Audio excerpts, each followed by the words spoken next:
Para bapa lebih menyukai menipu karunia pemberian untuk anak-anaknya.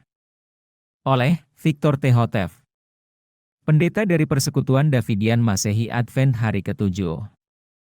Sabat, 15 Maret 1947. Kapel Gunung Karmel, Waco, Texas, Amerika Serikat. Kita akan mempelajari pasal yang ke-30 dari buku Yesaya, dimulai dengan ayat yang pertama. Di sini, seperti halnya dalam pasal-pasal lainnya dari nubuatan Yesaya, saudara akan melihat bahwa sebagian dari pasal itu, dalam hal ini, 17 ayat yang pertama, membicarakan dari hal dosa-dosa Israel kuno yang dahulu, para bapa dari Israel contoh saingan, dan dari hal keruntuhan mereka dari kekuasaan. Tetapi ayat-ayat yang sisa dari pasal itu membicarakan dari hal Israel di akhir zaman, yaitu masa di mana Israel contoh saingan itu akan naik berkuasa. Marilah kita sekarang mempertimbangkan Yesaya 30 ayat 1 dan 2. Celakalah bagi anak-anak yang murtad, demikianlah firman Tuhan, yang meminta nasihat, tetapi bukan dariku, dan meminta perlindungan, tetapi bukan daripada rohku, sehingga mereka akan menambahi dosa dengan dosa. Yang pergi berjalan ke Mesir dengan tiada bertanyakan firmanku, hendak menguatkan dirinya dengan kekuatan Fir'aun, dan berlindung di bawah naungan Mesir. Terbukti, umat Allah di masa itu telah bersalah oleh dosa-dosa ini. Gantinya berharap pada Allah untuk melepaskan mereka dari semua musuhnya, mereka menaruh harap pada Fir'aun. Betapa lemahnya bantuan untuk dijadikan sandaran. Sebagai akibatnya kepada mereka ditegaskan. Yesaya 30 ayat 3-7. Oleh sebab itu kuasa Fir'aun akan mempermalukan kamu, dan perlindungan di bawah naungan Mesir akan menjadi kekacauanmu. Karena penghulu-penghulunya ada di Zoan dan segala utusannya sudah datang ke Hanes. Sekaliannya akan mendapat malu karena suatu bangsa yang tiada dapat memberi faedah kepadanya, yang bukan akan membantu atau memberi manfaat, melainkan membawa malu dan juga kecelaan. Beban dari binatang-binatang dari selatan, terus ke dalam tanah yang penuh kesusahan dan penderitaan, tempat asal singa muda dan tua, dan ular beludak dan naga terbang yang berbisa api, mereka akan membawa kekayaannya di atas pundak keledai muda, dan akan harta bendanya di atas ponok unta, kepada suatu bangsa yang tiada dapat memberi faedah baginya. Karena pertolongan orang-orang Mesir itu akan sia-sia dan tak berguna, oleh sebab itu sudah kuserukan mengenai hal ini, bahwa kekuatan mereka itu ialah duduk dengan diam. Seperti yang Anda ketahui, inilah yang telah menimpa umat Allah pada zaman dahulu.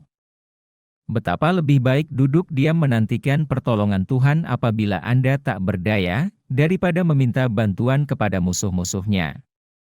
Yesaya 30 ayat 8. Sekarang pergilah, tuliskanlah hal itu pada sekeping papan loh ke hadapan mereka, dan catatlah hal itu di dalam sebuah buku, supaya ia itu berguna bagi masa depan sampai selama-lamanya. Benar, mereka itu telah membunuh nabi-nabi karena mengamarkan kepada umat itu akan dosa mereka, namun Allah menetapkan bahwa tulisan-tulisan nabi-nabi yang menentang dosa-dosa yang ada, harus tetap utuh agar dapat dibaca sebagai pelajaran-pelajaran bagi generasi-generasi berikutnya. Oleh karena itu, umat Allah pada waktu ini tidak punya alasan untuk mengulangi kesalahan-kesalahan pendahulu mereka. Tetapi jika mereka mengulangi dosa-dosa orang-orang yang telah mendahului mereka itu, maka kesalahan mereka akan mendatangkan malapetaka yang lebih besar daripada yang menimpa orang-orang Yahudi. Dan jika tak seorang pun dapat menyangkal bahwa nubuatan-nubuatan Yesaya terhadap orang-orang Yahudi itu telah digenapi, maka siapakah yang berani mengatakan bahwa nubuatan itu tidak akan digenapi terhadap kita, jika kita juga gagal seperti mereka? Yesaya 30 ayat 9 dan 10. Bahwa inilah suatu bangsa durhaka, anak-anak pendusta, anak-anak yang tidak mau mendengarkan hukum Tuhan, yang mengatakan kepada para pelihat, janganlah melihat, dan kepada para nabi, janganlah menubuatkan kepada kami perkara-perkara yang benar, bicarakanlah kepada kami perkara-perkara yang kami suka, nubuatkanlah kepada kami barang yang bohong. Oleh membunuh para nabi karena ucapan mereka yang berterus terang, maka umat Allah yang dahulu itu sebenarnya mengatakan, nubuatkanlah bagi kami barang yang bohong. Beritakanlah kepada kami perkara-perkara yang kami suka, kami tidak ingin mengetahui kebenaran dari hal kami. Apakah hal ini masih ada di antara kita? Marilah kuceritakan kepadamu suatu peristiwa yang akan segera menjawab pertanyaan ini. Beberapa hari yang lalu, saya menerima dari seorang saudara pendeta sebuah surat yang ditulis dengan ramah sekali, di mana ia menyatakan pendapatnya secara jujur tentang penerbitan-penerbitan kita. Ia menjelaskan dengan amat sopan, bahwa yang ia tentang dari buku-buku ini ialah bahwa di dalamnya kita berbicara mengenai dosa-dosa dan kesalahan-kesalahan dari para pemimpin sidang. Katanya, jika Anda mengasihi mereka, berbicaralah yang baik-baik saja tentang mereka. Saya menghargai kejujuran saudara itu terhadap hal ini, namun saya tidak dapat menghargai penilaiannya akan buku-buku itu. Jika ia mau menyelidiki kembali akan penerbitan-penerbitan itu, maka saya yakin ia akan menemukan bahwa kita tidak mengatakan apa-apa, kecuali hanya apa yang Alkitab katakan mengenai masalah itu bagi zaman kita. Oleh sebab itu, keberatannya sesungguhnya bukan ditujukan terhadap kita, melainkan terhadap Allah sendiri. Saudara-saudariku, urusan kita bukanlah untuk mencari-cari kesalahan pendeta ataupun anggota, melainkan untuk dengan jujur menyampaikan apa yang Alkitab katakan kepada umat Allah pada waktu ini.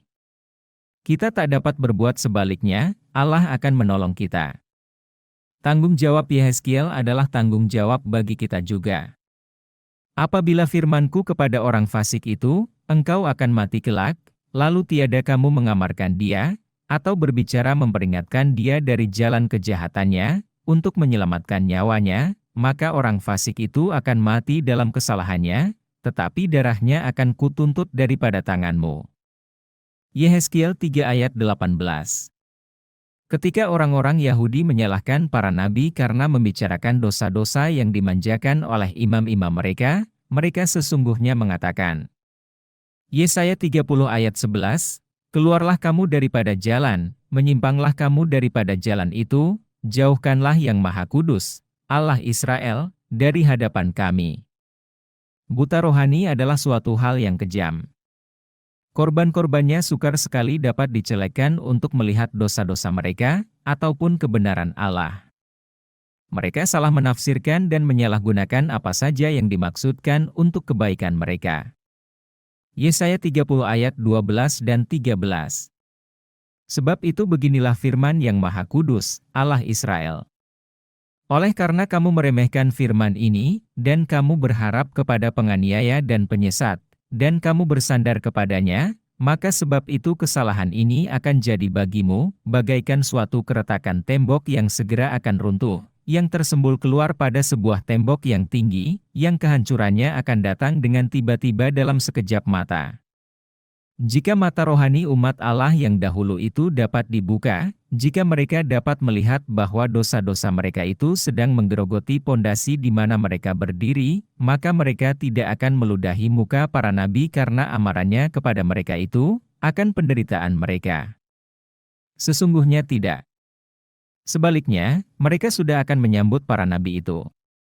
Yesaya 30 ayat 14.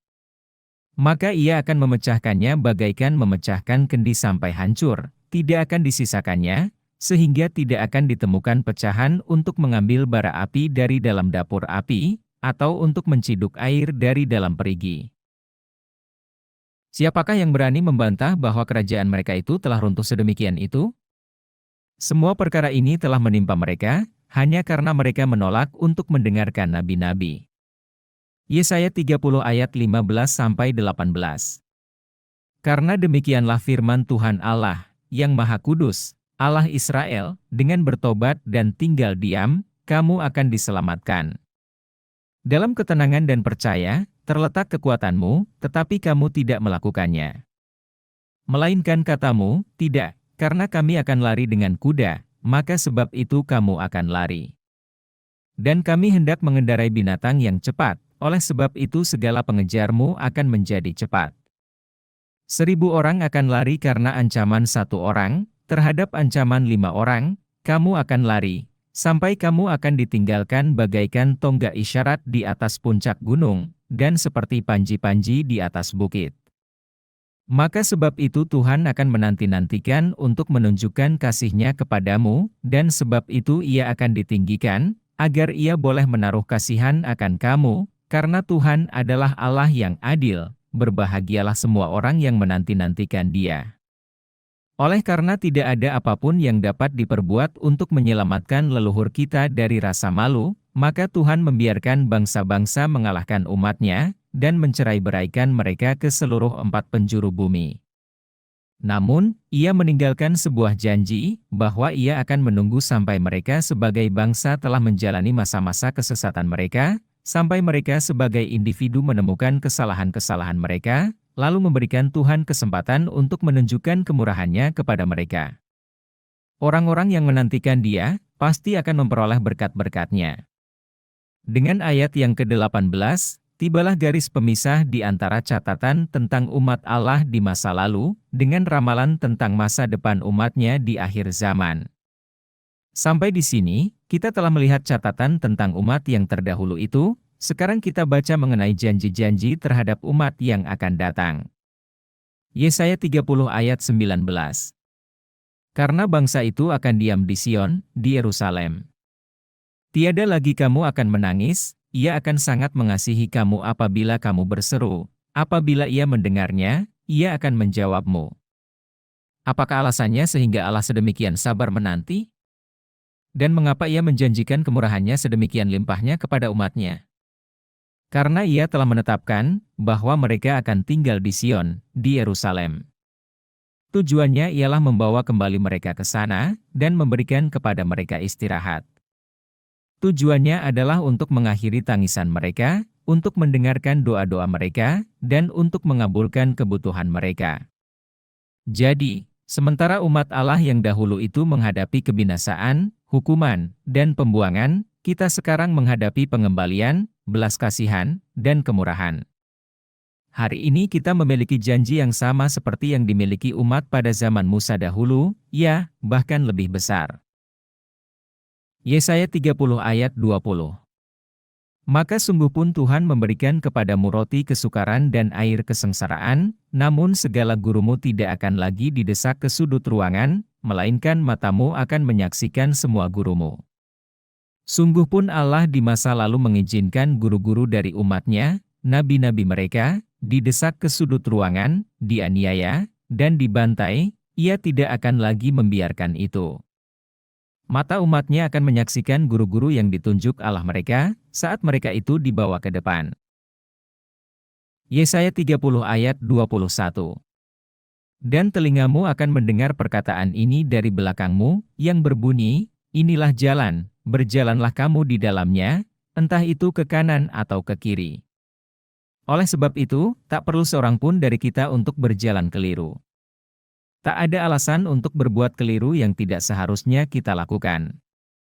Yesaya 30 ayat 22.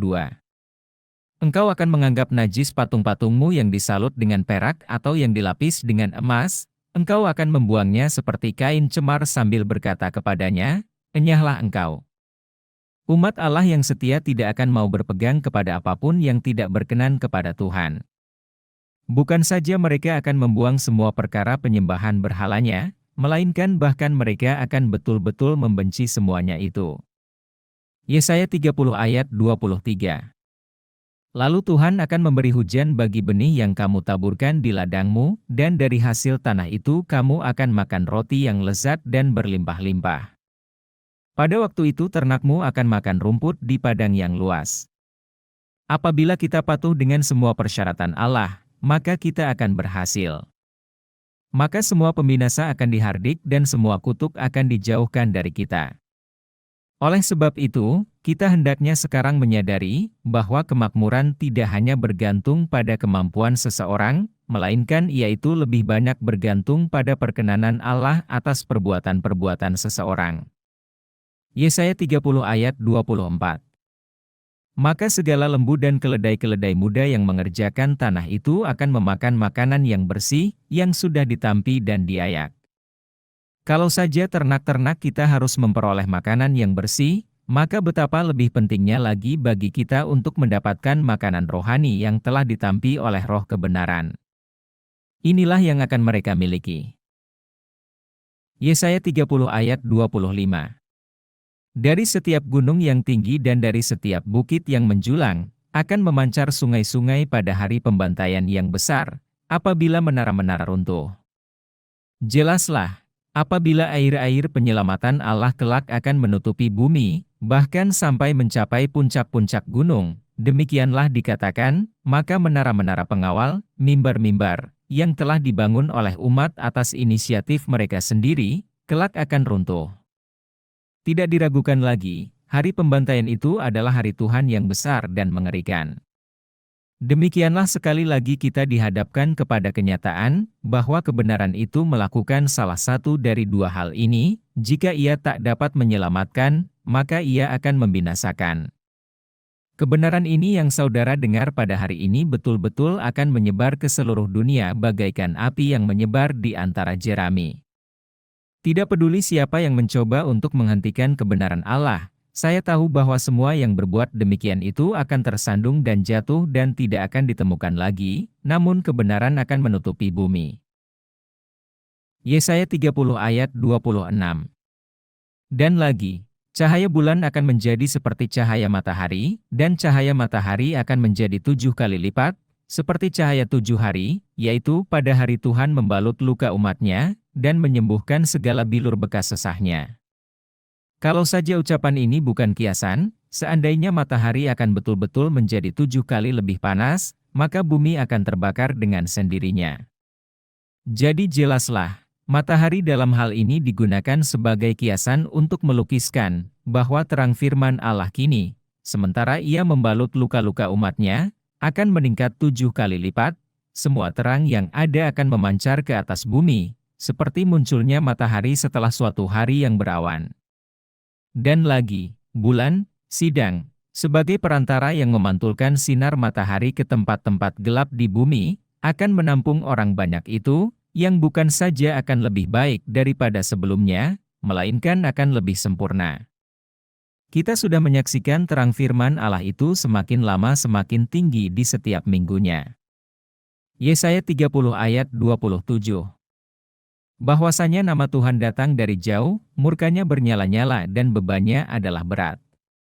Bibirnya penuh dengan geram, dan lidahnya seperti api yang memakan habis. Tengoklah, Tuhan perintahkan, penyingkapan kebenaran-kebenaran ini hanya menunjukkan satu hal, yaitu bahwa kita sedang mendekati hari Tuhan yang besar dan mengerikan itu, hari di mana hanya akan ada satu Tuhan dan hanya satu namanya. Yesaya 30 ayat 28. Dan nafasnya bagaikan sungai yang menghanyutkan, yang airnya sampai ke tengah leher, untuk mengayak bangsa-bangsa dengan ayakan kesombongan, dan akan ada suatu kekang pada rahang orang banyak itu yang akan membuat mereka itu keliru. Nafas Tuhan, yaitu firman-Nya yang tertulis, akan naik, kebenaran yang diungkapkan akan meningkat, dan terus naik sampai kelak ia itu akan mencapai pertengahan leher, seolah-olah untuk mengayak bangsa-bangsa. Mereka yang sombong akan jatuh, tetapi mereka yang rendah hati, yaitu orang-orang yang menantikan Tuhan akan tetap bertahan. Yesaya 30 ayat 29. Kamu akan menyanyikan sebuah nyanyian, seperti pada waktu malam ketika orang menguduskan diri untuk perayaan, dan kamu akan bersuka hati, seperti orang berjalan dengan seruling untuk naik ke gunung Tuhan, kepada Yang Maha Kuasa, Allah Israel. Iya, orang-orang yang menolak firman Allah akan meratap dan akan menggertakkan gigi mereka di dalam kegelapan, tetapi orang-orang yang patuh, yaitu mereka yang menanti-nantikan Tuhan, akan bernyanyi-nyanyi seperti ketika orang menguduskan diri untuk perayaan, dan seolah-olah akan bermain seruling untuk datang masuk ke gunung, kerajaan, Tuhan. Yesaya 30 ayat 30.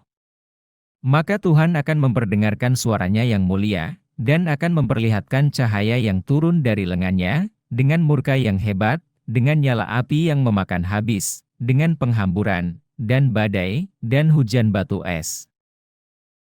Demikianlah Allah akan menyatakan kuasa-Nya dan akan menegakkan kepentingannya. Hari-hari diamnya sudah hampir berlalu. Yesaya 30 ayat 31-33. Sebab dengan suara Tuhan, Asiria akan dihancur luluhkan, yang memalu dengan tongkat. Maka di setiap pukulan dengan tongkat yang ditimpakan Tuhan atasnya, akan diiringi rebana dan kecapi, dan di dalam peperangan yang mengguncangkan, ia akan berperang dengan tongkat itu. Karena Tofet telah ditahbiskan sejak dahulu kala, yaitu telah disiapkan bagi raja, ia telah membuat dasarnya dalam dan luas, tumpukannya penuh api dan kayu, maka nafas Tuhan yang bagaikan sungai belerang akan menyalakannya. Kalau saja umat Allah pada zaman dahulu percaya pada apa yang dikatakan para nabi kepada mereka, maka betapa besar perbedaan yang akan terjadi. Kesalahan-kesalahan mereka kini harus menjadi pengetahuan bagi kita, menjadi batu-batu loncatan bagi kita untuk menyelamatkan diri.